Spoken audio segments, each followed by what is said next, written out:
रोज़ video पाने के लिए प्लीज़ चैनल को सब्सक्राइब करें। हेलो एवरीवन, मैं हूं शिवम द्विवेदी और स्वागत है आप सभी का हमारे इस चैनल ज्ञानोदय के गुरुजी पर। आज की इस क्लास में हम लोग क्या बात करने वाले हैं? आज की इस क्लास में हम लोग बात करने वाले हैं माध्यक के बारे में, जिसे माध्यिका भी कहा जाता है और अंग्रेजी में इसे मीडियन कहते हैं।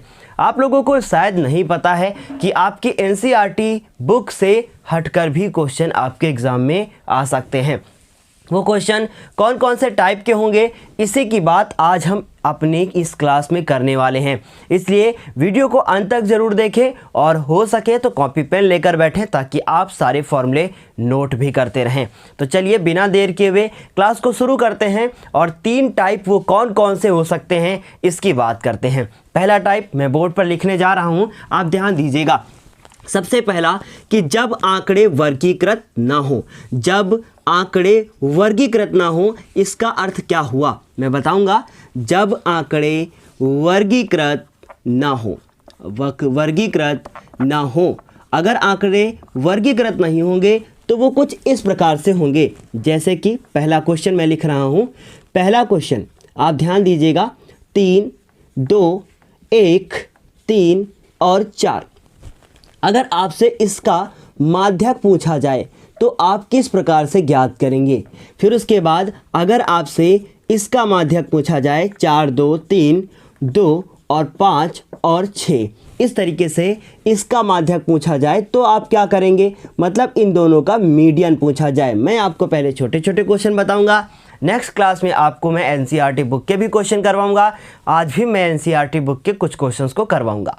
तो पहला क्वेश्चन ये है, दूसरा क्वेश्चन ये है, उसके बाद तीसरा क्वेश्चन मैं भी अभी लिखूंगा जो बिल्कुल इसी फॉर्मूले पर लगेगा, लेकिन उसमें जो आंकड़े होंगे वो आंकड़े आपको बॉक्स में दिए होंगे। फिर आप कंफ्यूज होंगे कि आखिर इसमें फॉर्मूला क्यों नहीं यूज़ किया जा सकता।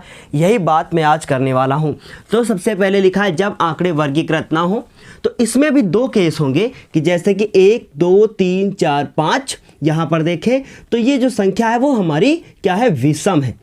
अगर ये संख्या विषम है तो हम लोग क्या करेंगे? फिर इसके बाद देखिए 1, 2, 3, 4, 5 और 6। इसका मतलब ये संख्या जो हमारी है ये सम है, मतलब कि वो ऑड है और ये नीचे वाली इवन है। ऐसे केस में आपको 2 तरीके के फॉर्मूले जानने होते हैं। पहला फॉर्मूला मैं बोर्ड पर लिख रहा हूँ अभी, आप ध्यान दीजिएगा यहाँ पर कि जब आंकड़े क्या हो? वर्गीकृत ना हो, और साथ ही साथ उसमें पहला केस है कि क्या हो? सम हो। और सम का मतलब होता है इवन, है ना? क्या हो? इवन। तो उस केस में आपको क्या करना है? आपको फॉर्मूला लगाना है माध्यक इजकल टू, बहुत ध्यान से देखिएगा, माध्यक इजकल टू n प्लस, ध्यान दीजिएगा यहाँ पर n प्लस सम केस में लगाना है n अपॉन 2 वह पद। इसका मतलब n अपॉन 2th टर्म और उसके बाद plus n by 2 plus 1th term, इसका मतलब वह पद। अब ये आपको क्या क्या करना है, एग्जाम में कहाँ पर गलती होती है उसके बारे में बात करेंगे। दूसरा विषम, विषम में आप ध्यान दीजिएगा, इसमें का मतलब ऑड, है ना? विषम का मतलब क्या हो गया यहाँ पर? ऑड। तो क्या हो गया? माध्यक इजकल टू मतलब मीडियन इजकल टू क्या होगा? n/2 प्लस वापत, इसका मतलब n/2 प्लस 1th टर्म, इसका मतलब ये हो जाएगा ऐसे। अब देखें इन दोनों में से ये दोनों फॉर्मूले यहाँ पर यूज होंगे। इसके बाद हम फिर बात करेंगे कुछ ऐसा क्वेश्चन लेकर जो आपकी बुक का एग्जाम्पल होगा। देखिए ध्यान से, 1, 2, 3, 4 और 5, इसका मतलब आपके n बराबर कितना हो गया? 5। अब आप ये 5 देखेंगे कि हमारा सम है या विषम है, तो आपने यहाँ पर देखा कि ये हमारा विषम है। अगर ये हमारा विषम है तो कौन सा फॉर्मूला लगेगा? ये नीचे वाला फॉर्मूला लगेगा। इसका मतलब हम लोग माध्यक इजकल टू क्या लिखेंगे? माध्यक इजकल टू लिखेंगे n प्लस n/2 प्लस 1। ध्यान दीजिएगा यहाँ पर क्या होती है कि गलती होती है, जैसे मेरे से हुई कि आपको प्लस 1 लिखना है लेकिन वो n के साथ ऐड होगा, ना कि वो अलग से होगा। कहने का ये मतलब है कि ये ऐसे नहीं होगा, ये इस प्रकार से होगा। कहने का ये मतलब हुआ कि n/2 और 1 अलग अलग नहीं होगा, ये 2 1 के अपॉन में भी होना चाहिए। तो आपको इसी प्रकार से लिखना है। वह पद, और उसके बाद भी आपसे गलती होती है, n की जगह पर आप 5 लिखते हैं प्लस 1 लिखते हैं और 2 लिखते हैं, और यहीं से आप सॉल्व करते हैं और कहते हैं मेरा आंसर 3 आ जाएगा। फिर आपसे गलती हो जाती है, तो आपको यहाँ पर करना क्या है, 5 और उसके बाद 6, 6/2, 6/2 का मतलब 3वां पद, और यहाँ भी आपको क्या लिखना है, 3वां पद। अब यहाँ पर भी गलती होती है, क्या गलती होती है कि आप काउंट करते हैं 1 2 3 4 5, देखते हैं तीसरा पद पहला, बस वही गलती। आपको आरोही क्रम या अवरोही क्रम में भी लिखना है, मतलब आपको असेंडिंग और डिसेंडिंग ऑर्डर में भी लिखना पड़ेगा। अब आपको इसको लिखना किस में पड़ेगा, असेंडिंग या डिसेंडिंग ऑर्डर में, तो इसको हम लोग आरोही क्रम में लिखते हैं। तो यहाँ पर हम इसको आरोही क्रम में लिख लेते हैं, आप वहाँ ऊपर लिख लीजिएगा। तो आरोही क्रम इसका क्या होगा, ध्यान दीजिए, आप यहाँ पर लिखेंगे तो पहले 1 लिखेंगे, फिर उसके बाद हम लोग कितना लिखेंगे, 2 लिखेंगे, फिर उसके बाद 3 और 3 मतलब पहले छोटी संख्या, फिर उससे बड़ी संख्या, फिर उससे बड़ी संख्या, फिर लास्ट में कितना आ जाएगा, 4।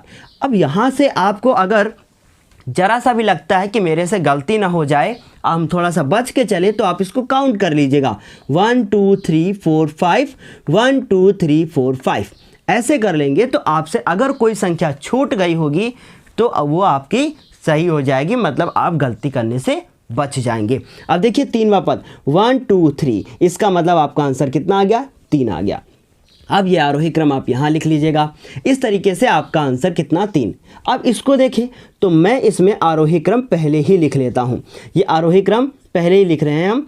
आरोही क्रम देखिए ध्यान से, क्या लिखेंगे, 1 2, अब इसका मतलब 2, फिर उसके बाद कौन आएगा, 3, फिर हमने 3 लिखा, फिर इसमें 4 कितनी बार है, एक ही बार है, फिर कितना है 5 लिखा, और उसके बाद 6। अब तुरंत ही हम इसको काउंट कर लेंगे, 1 2 3 4 5 6, 1 2 3 4 5 6, दोनों काउंट करें। अगर गलती हुई होगी तो मैच नहीं करेगा। इसका मतलब n बराबर कितना आ गया, 6।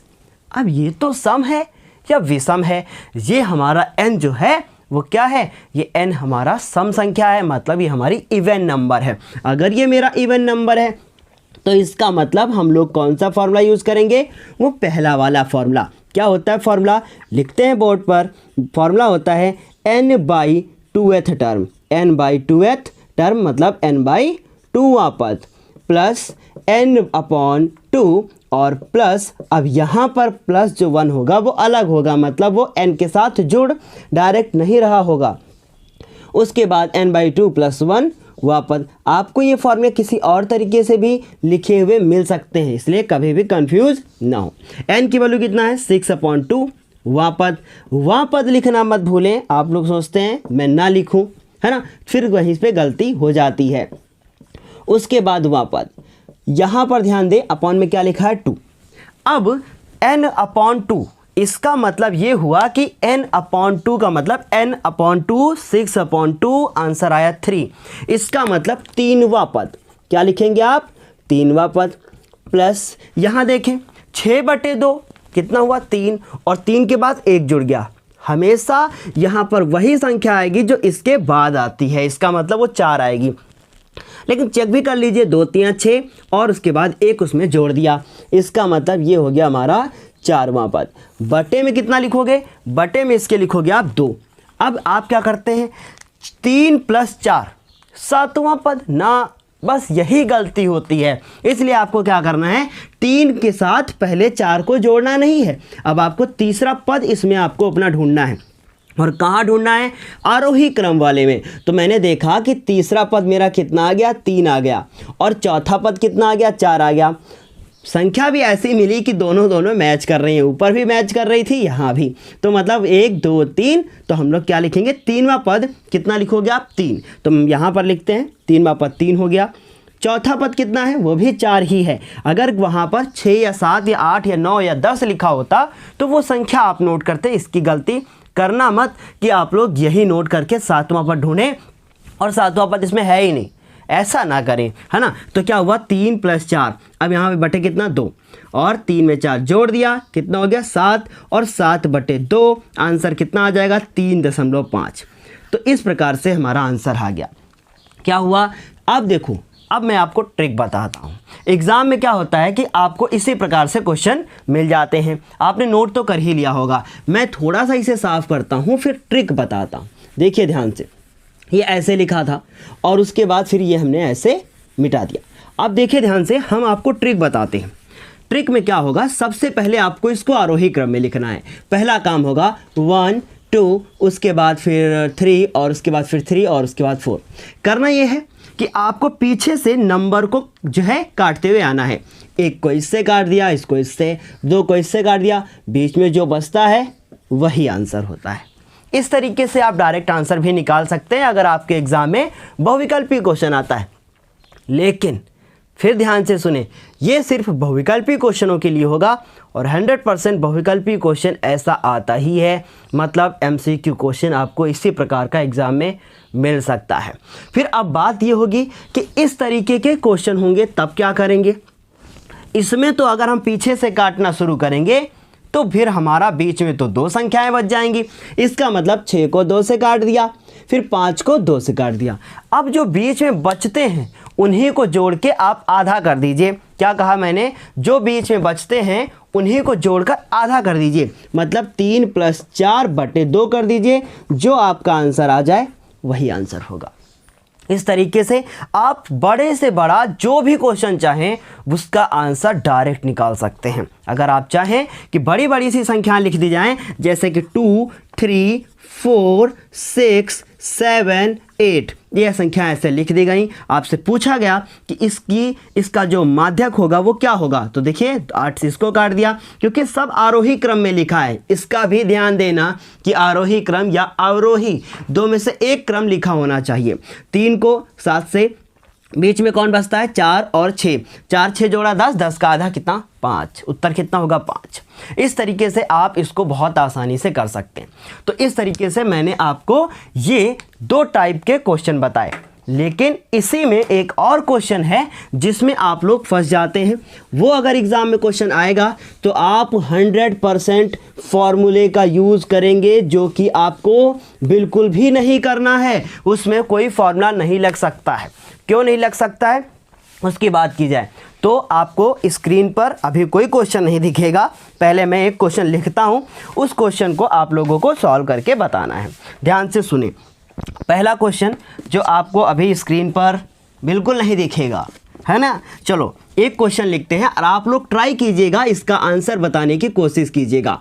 प्राप्तांक और उसके बाद विद्यार्थियों की संख्या, इसका मतलब बारंबारता हम यहाँ पर लिख देते हैं। अब देखिए, इस टाइप का क्वेश्चन भी आपके एग्ज़ाम में 100% आ सकता है। बहुत ध्यान से मेरी बात सुने। कितना है, 20, उसके बाद फिर 25, फिर 28 और उसके बाद 29, 33, 38, 42 और 43। उसके बाद 6, 20, 24, 28 और उसके बाद 15, 4 और 2 और 1। आप लोग ज़रा जल्दी जल्दी इसका आंसर बताने की कोशिश करें। उससे पहले मैं मैच कर लेता हूँ। 20 25 28, 20 25 28, 29 33 38, 29 33 38, 42 43। मेरी तरह आप लोग भी एग्ज़ाम में ऐसे ही वैल्यू को मैच ज़रूर करेंगे, अन्यथा गलती होगी और 3 जो है घंटे में पूरे साल की मेहनत ख़राब हो सकती है। इसलिए आप लोगों को बहुत ध्यान देना है, ठीक है। फिर 6 20 24, 6 20 24, 28 15 4, 28 15 4 और 2 और 1, इस तरीके से। और पिछली क्लास में बहुत अच्छे बच्चों ने बहुत अच्छा रिस्पांस भी दिया, बहुत अच्छे क्वेश्चन भी सॉल्व किए, जिसमें से ऋषिराज, कविता, ज्योति, ये इन बच्चों ने बहुत अच्छा काम किया, जिनकी मैंने कहा था कि फ़ोटो लगा के मैं आप लोगों को बताऊंगा, लेकिन कुछ बच्चों को ऑब्जेक्शन है कि आप फ़ोटो ना लगाइए, इस वजह से मैं उनका नाम ले रहा हूं। और भी बहुत सारे बच्चों ने किया है, तो आप लोग भी आज जो होमवर्क मिले उसका करेंगे काम और उसके बाद मुझे सेंड करेंगे। देखिए, अब मैं इस क्वेश्चन को सॉल्व करता हूं। प्राप्तांक और बारंबारता। अब आपको क्या लगता है कि इस क्वेश्चन में मैं किसी सूत्र का उपयोग करने वाला हूं, जो आपने माध्यक का सूत्र अभी तक पढ़ रखा है। वैसे मैंने तो नहीं पढ़ाया, अभी पढ़ाऊंगा मैं, लेकिन क्या आपको इसमें इस तरीके का सूत्र का इस्तेमाल करना होगा? जी नहीं, आपको इस सूत्र का इस्तेमाल इसमें करना है। फिर आप सोच रहे होंगे कि ये तो बॉक्स में बना है, तो फिर हम लोग इस सूत्र का उपयोग कैसे करेंगे? वही तो ध्यान देना है आप लोगों को, क्योंकि ये आंकड़े वर्गीकृत नहीं हैं। ध्यान से देखें, ये आंकड़े इस रूप में नहीं दिए हैं, इसलिए आपको किस फॉर्मूले का यूज़ करना है, इन दोनों में से किसी एक फॉर्मूले का यूज़ आपको करना होगा। ध्यान दें इस बात का, क्योंकि बहुत इंपॉर्टेंट क्वेश्चन है। तो पहला काम आपको करना होता है, इस तरीके के क्वेश्चन में बारंबारता को जोड़ना होता है। इसकी पूरे की बारंबारता को हम जोड़ लेते हैं। देखिए 6 और 24, 26 में जो है 6 और 20, 26 में 24 को जोड़ दिया 50 में 28 को जोड़ दिया 78 और उसके बाद यहाँ तक 78 हो चुका है। फिर उसके बाद 15 में 4 जोड़ा 19 और 1 20 2 22, सब जोड़ने के बाद कितना आ गया, n बराबर 100। इस प्रकार से n बराबर कितना मिल गया हम लोगों को, 100। अब आपको n बराबर 100 मिला है, इसका मतलब आप ऊपर वाले फॉर्मूले का यूज़ करेंगे। क्यों? क्योंकि n जो हमारी संख्या है वो हमारी कैसी है, सम। बहुत ध्यान से इस बात का जो है ध्यान देना है आप लोगों को। n बराबर कितना मिला है, n बराबर आपको मिला है 100। इस प्रकार से मैंने 100 लिख दिया और उसके बाद इसका हमने यहाँ पर क्या कर दिया है, बहुत ध्यान से देखें, फॉर्मूला भी आपको लिख कर दे दिया। इसको कैसे करेंगे, n बराबर कितना आया, 100। अब आप सोच रहे होंगे कि आई इस तरीके का क्वेश्चन आएगा तो हम तो फॉर्मूला लगा देंगे और गलत हो जाएगा। वह पद, जो बच्चे इस क्वेश्चन को पहली बार देख रहे हैं कृपया ध्यान से देखें, कमेंट्स पर ध्यान बिल्कुल भी ना दें। वह पद, बातें करने में आप लोगों को टाइम का पता नहीं चलता है और उसके बाद सारा टाइम निकल जाता है। n/2 मतलब 100/2, 100/2 इसका मतलब 50वां पद। ध्यान दीजिए यहाँ पर क्या लिखेंगे आप, 50वां पद। मतलब देखिए इस तरीके के क्वेश्चन में आपको इसी फॉर्मूले का यूज़ करना है, ना कि वो एल वाले फॉर्मूले का यूज़ करना है, क्योंकि आंकड़े अवर्गीकृत हैं, वर्गीकृत नहीं है, मतलब इंटरवल्स में नहीं है। ये 0 से 15, 15 से 0, 0 से ये सब नहीं दिया है, ध्यान दें। फिर उसके बाद यहाँ भी क्या लिखेंगे, यहाँ देखें 50 + 1 इसका मतलब 51वां पद, मतलब 51th टर्म, 51वां पद। और उसके बाद बटे में क्या लिखा है, बटे में लिखा हुआ है 2। बहुत अच्छा क्वेश्चन है। मैंने क्या किया, सबसे पहले बारंबारता को जोड़ा, बारंबारता जोड़ने के बाद मुझे n बराबर 100 पता चला। अगर यहाँ पर 99 होता, क्या होता, 99 होता तो आप लोग विषम वाली संख्या का फॉर्मूला यूज़ करते, जो इससे पहले मैंने बोर्ड पर लिख रखा था। तो आपको क्या करना है, n = 100। अब हमको यहाँ पर देखना है कि आखिर 50वां पद इसमें कहाँ होगा। तो इसमें तो 50वां पद आप नहीं ढूंढ पाओगे, आपको इसमें संचयी बारंबारता निकालना पड़ेगा। तो अब हम इसमें संचयी बारंबारता निकालते हैं।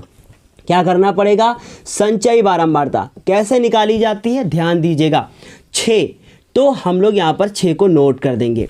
फिर 6 में 20 को जोड़ेंगे, मतलब पहले क्या करना होगा, पहले हमें डायरेक्ट वहाँ पर 6 लिख देना होगा। फिर उसके बाद यहाँ पर 6 में 20 को जोड़ना होगा, 6 में 20 जोड़ेंगे तो कितना होगा, 26। फिर उसके बाद 26 में 24 को जोड़ना होगा, कितना होगा हमारा 26 में 24 को जोड़ देंगे, कितना होगा आपका 50। 50 में फिर से 28 को जोड़ देंगे, 78 हो जाएगा। और 78 में 15 को जोड़ देंगे, ध्यान दीजिए, 5 और 8 13, हासिल हुए कितने, 1 7 और 1 8, 1 और 9।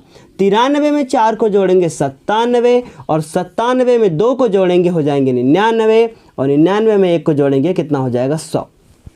इस तरीके से आपको संचयी बारंबारता निकालनी होती है। फिर से ध्यान से देखें, बारंबारता 6 के सामने 6, 6 में 20 जोड़ा 26, 26 में 24, ऐसे ही जोड़ते हुए चले जाना है। इसका मतलब ये हुआ कि 20 25, इसका मतलब 20 0 से 20 नंबर पाने वाले 6 विद्यार्थी हैं, लेकिन 0 से 25 पाने वाले 26 हैं, 0 से 28 पाने वाले 50 हैं। इस तरीके से इसका ये मतलब होता है। क्लियर है इतनी चीज़? आने वाले क्वेश्चंस में आपको मैं और भी बेसिक्स बताऊंगा। इस तरीके से आपने संचयी बारंबारता निकाली। अब आपको देखना है कि 50वां पद मेरा कहाँ होगा, 1 से लेकर 6 तक पहले वाले में होगा। फिर उसके बाद ध्यान दें, 1 से लेकर 6 तक इसमें होगा, 7 से लेकर 26 तक इसमें होगा। अब उसके बाद 26 के बाद आता है 27, 27 से लेकर 50 तक इसमें होगा। इसका मतलब ये वाला पद जो है हमारा कौन सा पद होगा, देखिए ध्यान से, ये वाले पद में आपको आना है और उसके बाद प्राप्तांक को देखना है। कितना है प्राप्तांक, मतलब जो आपका पद दिया होगा उसे देखना है। 50, 50वां पद 28 होगा, क्या ध्यान देना है, 50वां पद 28 होगा, इसका मतलब हम लोग यहाँ पर 28 लिखेंगे।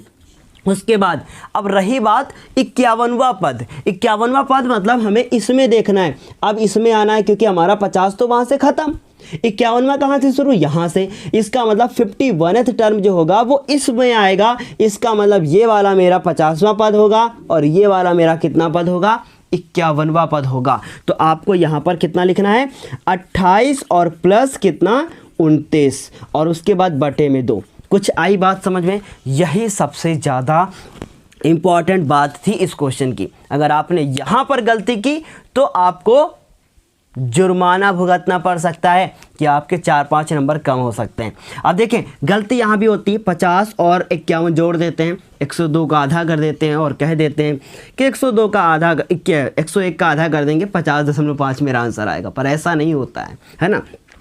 अब इन दोनों को जोड़ना होगा, इन दोनों को जोड़ने के बाद 28 दूना 56 और इसका मतलब 57/2 हो जाएगा। अगर 57/2 हुआ तो इसका मतलब 28.5 भाग देने के बाद इतना आंसर आ जाएगा। इस तरीके से आपको अपने एग्ज़ाम में क्वेश्चंस को करना है। उम्मीद है आपको इतना समझ में आया होगा। अब इसके बाद हम लोग बात करेंगे एक्सरसाइज के क्वेश्चन की। एक्सरसाइज का पहला क्वेश्चन मैं आपको अभी बोर्ड पर लिखकर बताऊंगा। इस तरीके के क्वेश्चन में आप लोग किस प्रकार के जो है इस तरीके के क्वेश्चन होंगे तो आप लोग इस तरीके से करेंगे। अगर मैं आपको एक्सरसाइज के क्वेश्चन की बात कर बताऊं तो आपको अब सूत्र विधि द्वारा मैं आगे क्वेश्चन कराने वाला हूं। तो अब सबसे पहले हम क्या करते हैं, बोर्ड पर आपको एक ऐसा क्वेश्चन लिख कर देते हैं। क्वेश्चन समझ में आ गया है? एक बार कृपया बताएं मुझे कि पूरा अच्छे से समझ में आया है या नहीं। 2-3 टाइप के क्वेश्चन मैं आपको बता चुका हूं। पहला, जब आपको नॉर्मल वैसे दिया होगा, केवल पद दिए होंगे, तब आपको कैसे करना होगा। पद के साथ साथ जब आपको बारंबारता दी होगी, उसके बाद भी पद हमारा वर्गीकृत नहीं होगा, तो आपको इस तरीके से करना है। लेकिन अगर आपको अब जो करने में जा रहा हूं उस तरीके का क्वेश्चन दिया होगा तो आप अपने एग्ज़ाम में आप किस प्रकार से करेंगे। एनसीईआरटी बुक का पहला क्वेश्चन आपको स्क्रीन पर शो हो चुका होगा। इस तरीके के क्वेश्चन को आप लोग किस प्रकार से करेंगे इस पर ध्यान देते हैं। लिखा है, निम्नलिखित बारंबारता बंटन किसी मोहल्ले के 78 उपभोक्ताओं की बिजली की मासिक खपत दर्शाता है। मासिक खपत दर्शाता है। इन आंकड़ों के माध्य और बहुलक तीनों चीज़ें ज्ञात करनी है, लेकिन मैं 2 चीज़ें निकालना आपको पिछले वीडियोस में सिखा चुका हूं। आप लोग ऊपर 3 डॉट बटन पर क्लिक करें और वहां से आप लोग को मिलेगा आई बटन। आई बटन का मतलब क्या होता है कि अब YouTube की थोड़ी सी धीरे धीरे पॉलिसी चेंज हो रही है। आपको इस प्रकार से एक ऑप्शन दिखाई देगा, इस ऑप्शन पर आप क्लिक करें, वहां से जाके आप बहुत आसानी से इस चैप्टर तक पहुंच सकते हैं। उसके बाद भी अगर आपको फिर भी नहीं मिलता है तो आप हमारे व्हाट्सएप नंबर पर मुझसे कांटेक्ट कर सकते हैं। मेरा व्हाट्सएप नंबर आपको नीचे डिस्क्रिप्शन बॉक्स में मिल जाएगा। तो चलिए अब हम बात करें पहले क्वेश्चन की।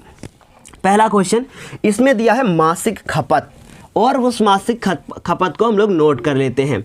आप लोगों को ये क्वेश्चन किस प्रकार से करना है, ध्यान दीजिएगा। यहाँ पर सिर्फ इतने ही टाइप हैं माध्यक के, इसके अलावा और कोई टाइप नहीं है, इसलिए ये आधे घंटे की क्लास आपके लिए बहुत ज़्यादा इम्पॉर्टेंट हो सकती है।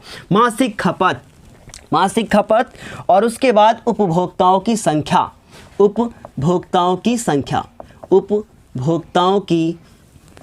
संख्या मैंने यहाँ पर सब कुछ नोट कर लिया। तो इस उपभोक्ताओं की संख्या को मैं सिर्फ संख्या लिख देता हूँ क्योंकि थोड़ा सा स्पेस ताकि बच जाए। तो ये हमने संख्या लिख दी और ये संख्या हमारी क्या होगी, बारंबारता होगी, इसलिए मैंने यहाँ पर F लिख दिया।